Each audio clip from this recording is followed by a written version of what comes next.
Good afternoon. I'm here with my guest, Lawrence Kessenich. Hi, Lawrence. Hey, Doug. His new book's out, Cinnamon Girl, a novel, first novel, I believe, right? Yes. And he also has a new book of poetry, The Age of Wonders. And he's the winner of the 2010 Strokestown International Poetry Prize.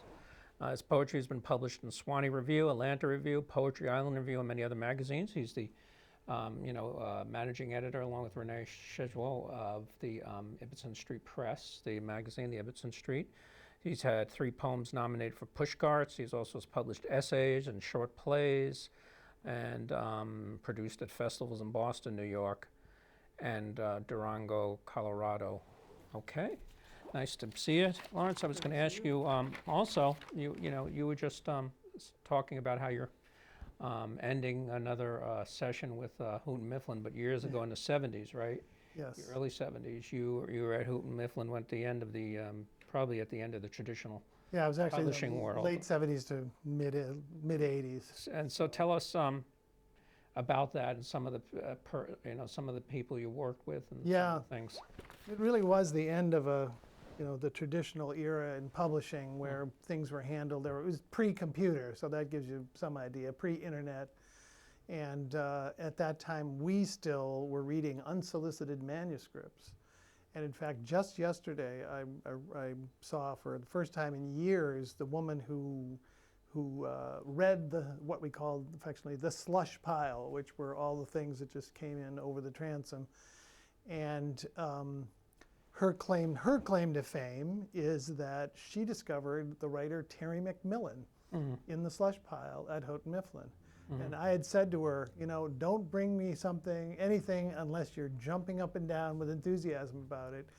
And she came with this, and she said Terry McMillan's first novel was called Mama.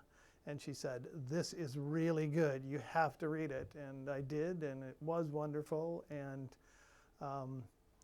she was quite a character, I'll tell you. Terry McMillan? Yes. Yeah, how so? Well, she's incredibly ambitious.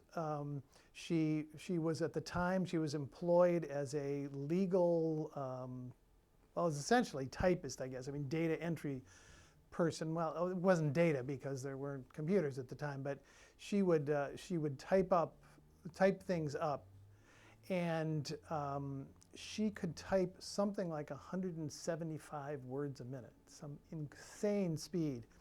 And so when it came to promoting her book, she was very surprised to hear that her first novel was not going to include a tour.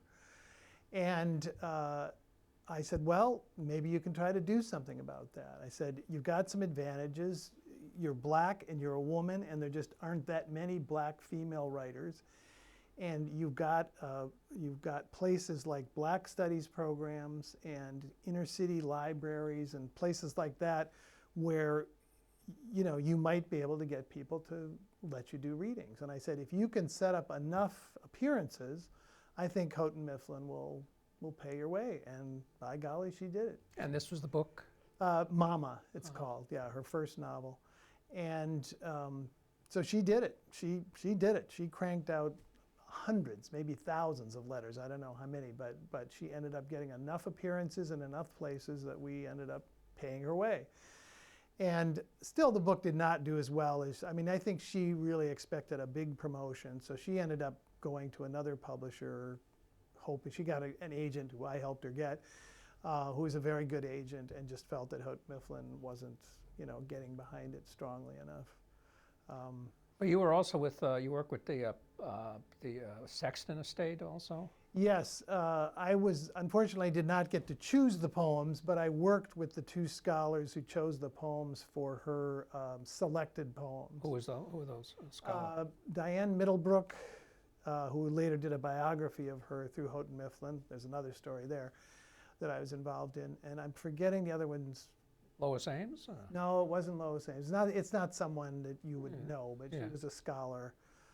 Very nice woman, a very sharp woman. But yeah, unfortunately, I didn't get to help choose them, but I kind of guided the book through the editorial process, ended up meeting with her daughter Linda at one point to discuss the book, and What was her daughter like? she was a very nice person. We had a Yeah. we had a lovely talk. I think some people have had a hard time with her. I don't know what the story is, but we got on very well, and it was meant a lot to me because I was originally planning to come out here to study with her, and it was just before she killed herself. And I suddenly found out from somebody I wasn't going to be studying with her because she was no longer around to study It's with. ironic that you actually, yeah. Well, I know that it just amazed me when it came down, when I actually got this opportunity to be involved with her book, because I just loved and still love her poetry. So you were in publishing, back in the 70s, and now you've seen publishing in a different respect now. I mean, how is it? It must be vastly different, of course. What is just? Well, the thing is, I'm not being involved in it anymore. I don't know exactly how it's different, but I certainly know that just from experience that a lot of things that publishers used to do themselves, they now expect the writer to do. I mean, you have to, even to get a book accepted, you generally have to have a whole marketing plan, and it helps if you have, a few thousand followers on Facebook, and, I mean, just all kinds of social media contacts. And of course, that didn't even exist at the time I was in book publishing. I mean, you did try to, like, another person I published, another Boston author, his name is Alfie Kohn. And one of the reasons he published this book called No Contest, The Case Against Competition. And we did it in hardback, and it did moderately, but not superbly. And they were considering whether they were going to put it in paperback.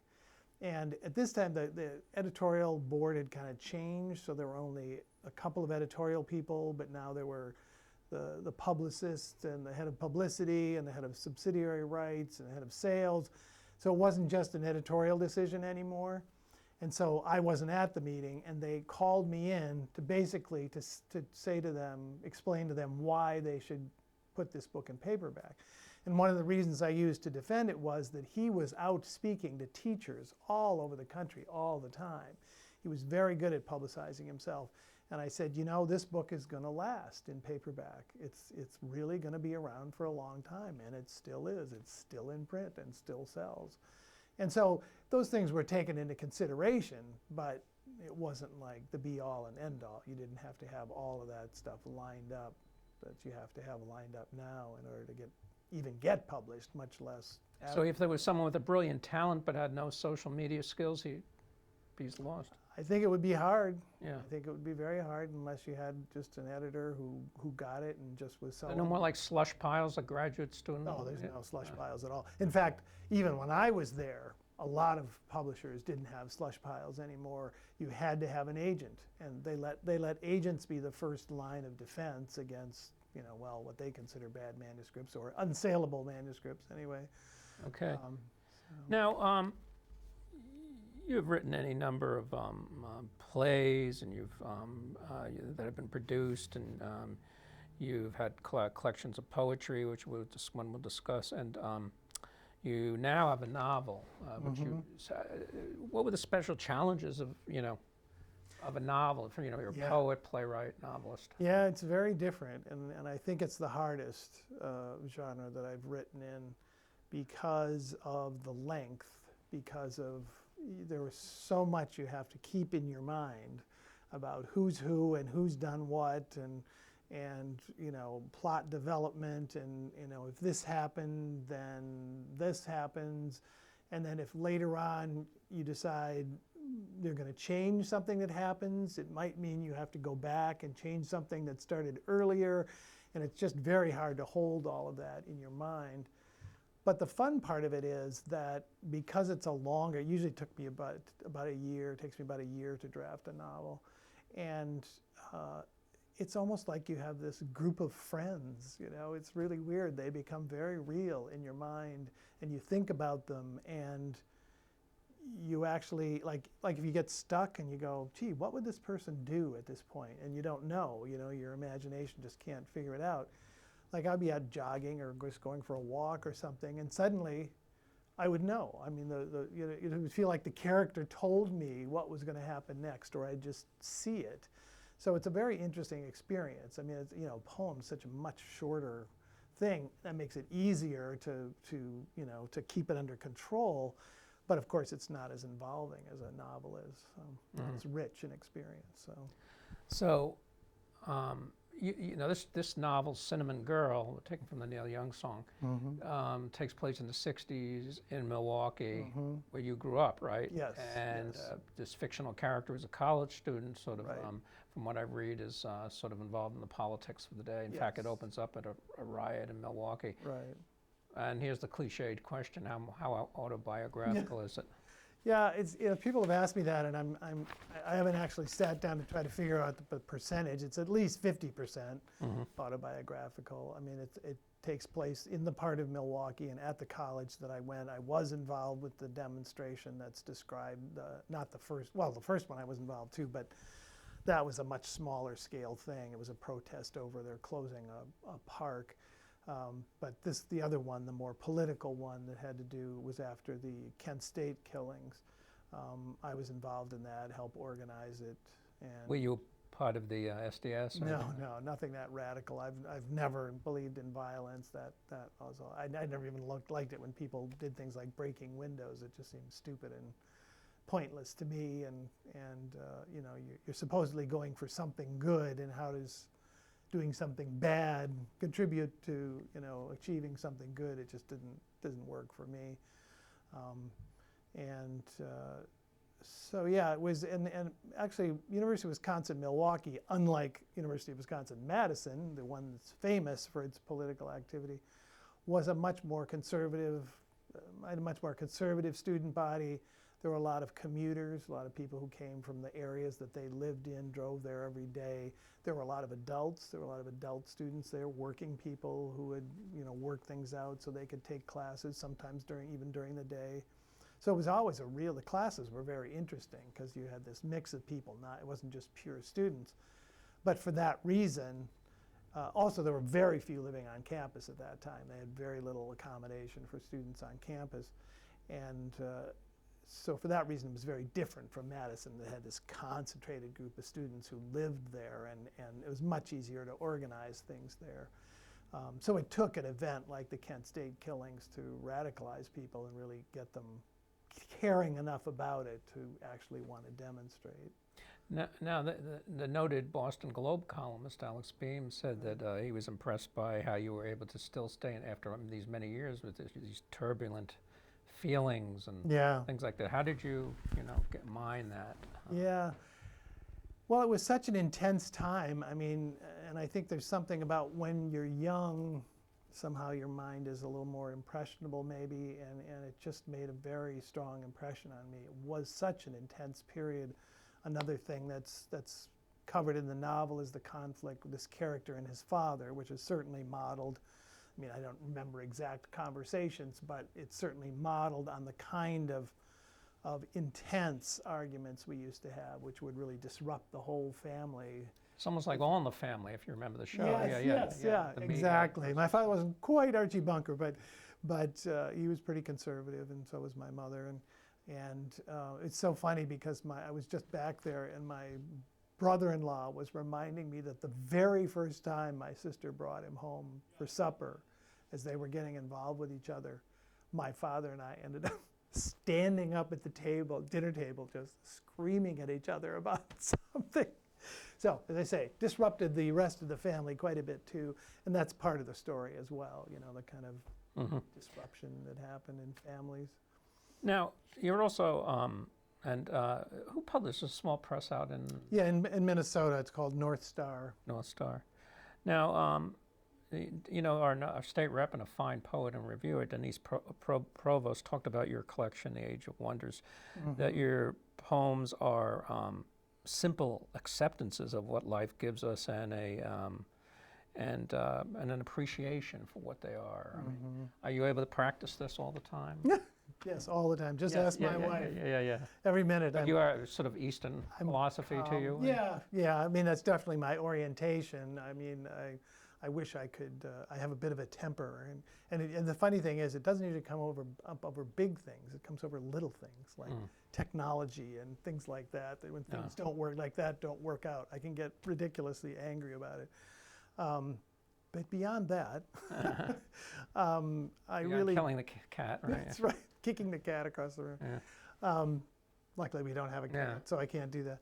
But yeah, I just really feel that overall life is a gift, and I mean, I'm also very fortunate in my life. So if I was under different circumstances, I probably wouldn't feel exactly that way. But I feel like my life has been good, and I try to, rather than, your life being good doesn't necessarily guarantee you're going to have a good attitude. You know what I mean? I know a lot of people with good lives who do nothing but complain. And I just don't like that. To me, that's just foolish. Why waste your time doing that when there's so much, you have so much to enjoy. I have a really good marriage and great kids, and just to me, it's just very rich. And I actually remember talking to my wife in the last economic crash, whatever we're calling the one that happened 5 or 7 years ago, and in money that we had invested really started going way, way, way down. I mean, just people lost huge amounts of money in that, and we didn't have a huge amount, but it was a significant cut in what we had. And I just remember saying to my wife, we've got each other, we've got wonderful kids and extended families, and it's like, so if you don't have that much money, you just cut back. You do simpler things. You watch movies on TV. You get more books from the library. And so I really try to have that attitude of making the best of whatever's there. And, luckily it's never been tested to an extreme, but I would hope it would at least help, even if... In light of what's going on around the world, I mean, that's not, Yeah. getting movies at the library is certainly, Yeah. you know what I mean? Yeah. We're very fortunate. Yes, exactly. First world problems, as we Right, call it. right. Yeah, I mean, on first-run movies. And also you're not, I mean, I don't know how well-traveled you are, but I mean, what I find, if there's any similarities between, my poetry and your poetry, is you deal with the ordinary a lot. Yes. I mean, you're not out in Yes. the mountain of Tibet. I mean, you might be, no, but I mean, no, but very rarely. and Yeah. so you find the beauty in the ordinary moments of every day and the ordinary things. Yeah, yeah. And one of my favorite quotes is from, I think, Flannery O'Connor, who said, anybody who survived childhood has enough to write about for the rest of their lives. He said, if you can't make a lot out of a little, you can't make a lot out of a lot either. And I really think that's true, that if you have a poetic orientation, sensibility, you should be able to look at the simplest things and see something there that's worth writing about. Well, the proof's, of course, in the pudding, right? So we'll see. Yes, that's right. Maybe you read some of your poems. Sure. Go ahead. All right. Whatever you select. Let's see.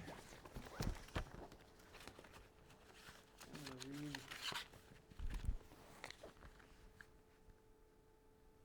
Trying to find one that maybe will. Well, here you go. This is a good. Again, a simple thing. Crickets. They're a very simple thing, but to me, that I always love the way they slow down so much. As the weather gets cool at this time of year. Yeah, so that's like, it's. So anyway, that's what this is about. It's called. Actually, they're dying, right? I mean, it's what. Well, maybe.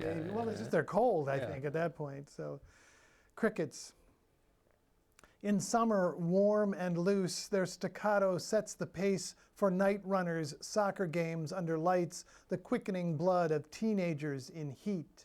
They play the soundtrack from childhood memories of late-setting suns, kick the can under street lamps, adults drinking highballs on the porch. But as fall extends its chilly toes into the grass, their song slows to largo, a dignified tempo for trees weeping leaves. They sing to farmers bringing in the sheaves, to children walking home from school. They sing their own mortality and by extension ours, slowing, slowing, slowing. You were talking a little bit about slowing Yeah. yourself just a few minutes ago about how as we get a little older, Yeah. we do slow down. You know, there's just not as much that we want to do. Well, you have about 8 minutes, so you can read from okay. whenever a selection of poems, and Sure. from Cinnamon Girl, which is available on Amazon, and from the publisher himself. Yeah, my website. When are you? By the way, when are you reading from Cinnamon Girl, or have you read?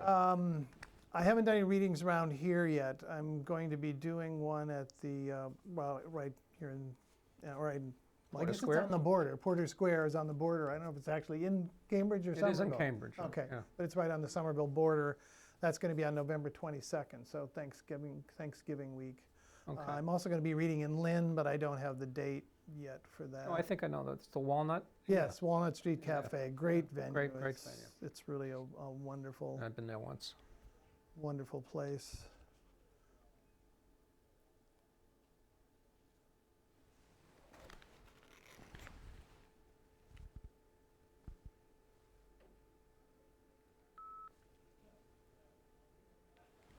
Well, since I was just back in Milwaukee, I'll read a poem about when I was a paper boy, and I was raised Catholic, and so that figures into this too. But it's called Gods. After my paper route, I turned to comic books, brightly inked newsprint with muscular heroes and full-breasted heroines, the flashing of claws, fists, light rays, the swift, sure dealing of justice and revenge. My favorite was Thor, he of the massive chest, 18-inch biceps, and long yellow hair, wielding the hammer of the gods to obliterate human evil, crushing villain skulls, hurling bolts of lightning into their strongholds. His being a pagan god added zest to the experience, time off from my all-seeing, all-knowing, ethereal God. Thor was Jesus on steroids, not just turning over the money changers' tables, but hurling them into the sun to burn like matchsticks. I'd like to have seen the Romans try to crucify Thor. He'd have snapped their cross in two, picked his teeth with the splinters. Thor was a blast of lusty energy to counter the pale, black-robed priests who didn't know one end of a hammer from the other, or a god from a flat-faced mosaic pressed into a church wall. So as you can see, I like a little humor sometimes in my poems as well. I always enjoy that. And a couple of my favorite poets, like Tony Hoagland, He's a New England poet. Isn't he? he was living here Yeah. for a while. I don't think I Oh. can't remember where he's from originally. I remember I was in some guest house in Ashland. I saw him sign, and it was called, I forget the name of the house. It was sort of had a little residency there. It's called, Yeah, I forget the name of the house. It's yeah. on He lived on the Cape for a while, but he's living somewhere else now. I forget. Yeah.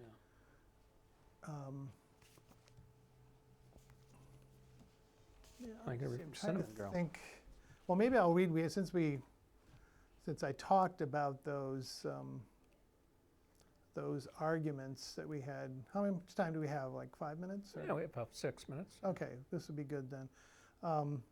So this is when the young protagonist, John Meyer, has been out, for a couple nights staying with friends and stuff like that. He's still living at home at the beginning of the novel.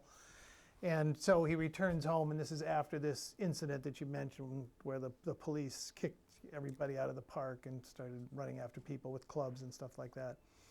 So he gets home. I arrived home at 10 o'clock that night, thoroughly exhausted. My parents were sitting on our front porch in lawn chairs, the porch light off to keep the bugs away. So all I could see as I walked up the driveway were their silhouettes. "The prodigal son returns," said Dad as I came up the steps. I laughed weakly. "That's me." Even on the porch, standing right in front of them, I could barely make out their faces. "Are you home for the night?" asked Mom, "or are you off gallivanting around till all hours, like last night?" I didn't rise to the bait. "I'm in for the night. I'm beat." I remained standing instead of perching on the railing as I did when I was feeling more sociable. I was just about to go in when my father spoke up. "Say," he began, and even from that single word I could sense there was trouble coming. "You don't know anything about this water tower park foolishness down by the hospital, do you? I saw on the news that the police had to chase a bunch of kids out of there last night."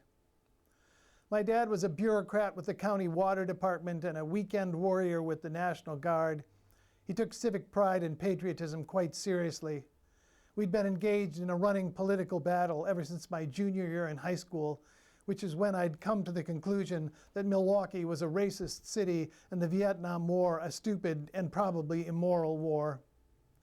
I should have ignored his leading question, but I was too tired to be smart. "Yeah, I know something about it. I was one of the people who was chased out." "You what?" he exclaimed, rising a little from his chair, then sitting back down, scraping the aluminum frame on the concrete. He was so surprised by my response that my mom beat him to the punch with the first sarcastic question. "And what was so important in that park that you kids had to gather there and disturb the patients in the hospital?" "We weren't disturbing anyone. That's not what they said on the news. Don't believe everything you hear on TV. The loudest thing there was an acoustic guitar. That's the way it always is, just a bunch of people hanging out. The cars that go by the hospital day in and day out are louder than we were, and nobody tries to keep them away." Dad cleared his throat.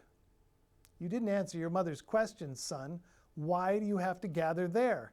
This city has one of the best park systems in the world. Why do you have to go to that one when the city doesn't want you there?" "The question isn't why, Dad. It's why not. The city built the damn park, presumably for people to use, but as soon as kids with long hair and beards started showing up, they slapped a stupid 10 o'clock curfew on it. Why should we go someplace else? It was still a free country the last time I looked." I could sense my dad was getting agitated. He was swatting at imaginary mosquitoes. "It's a free country, but it's also a country that believes in law and order. If this city has decided you shouldn't be there, then there must be a good reason. It's your duty as a citizen to obey the laws even if you don't like it." I was getting pretty agitated myself. It had been an exhausting 24 hours, what with the park incident, meeting new people, smoking too much dope, and tossing around liquor boxes for hours. My fuse was short, and the duty to obey line blew it. "God damn it, don't you see that that's exactly what people said in Germany under Hitler? Everybody just—" "Don't you swear at us, young man," my mother cut in. I ignored her. "Everybody just did what they were told and went on with their petty little lives while the Nazis hauled away Jews and gypsies and socialists and homosexuals and anybody else they didn't like. They made laws to cover themselves and people obeyed the laws. Good little citizens doing their duty." I was talking loudly and vehemently enough for our neighbors in the tightly spaced houses to hear me.